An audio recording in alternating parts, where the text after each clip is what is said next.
Sebab daripada personal coaching tu memang nampak beza. Sebelum tu tuan, boleh tak saya dapat tuan punya feedback sikit tentang Facebook tuan? Tuan cakap Facebook dah on track, okey semua?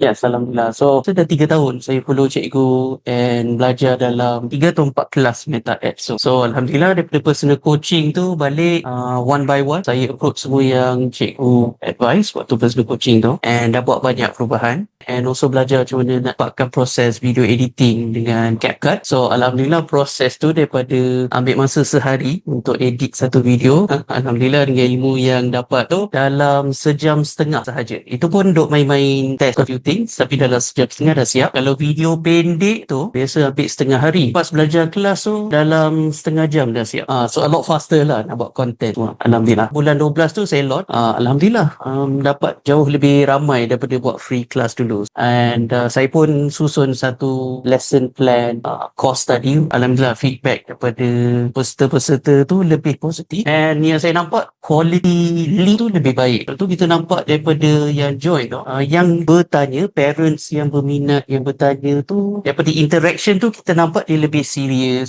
Dia nak belajar, dia mencari sesuatu untuk bantu anak dia score dalam BI. Kita nak bagi 5 star tapi sebab percuma, tu memang human nature lah kan. Dapat yang 5 star tapi sebab percuma. So bila letak harga yang murah, saya notice kalau 15 tu orang tak payah fikir, dia terus bayar. So saya maintain dengan harga tu and Alhamdulillah participation tu ada. And then daripada situ dah nampak dah ada yang mula join. So saya nak naikkan lagi speed tu sebab daripada personal coaching tu memang nampak beza dari segi jumlah leads yang masuk, quality leads tu, interaksi dengan customer yang tanya, parents yang tanya, yang join seronok lah sebab kita nampak lebih ramai daripada dulu, interaction tu ada, awareness tu pun lebih naik. Nanti saya akan update cikgu as things go on macam mana.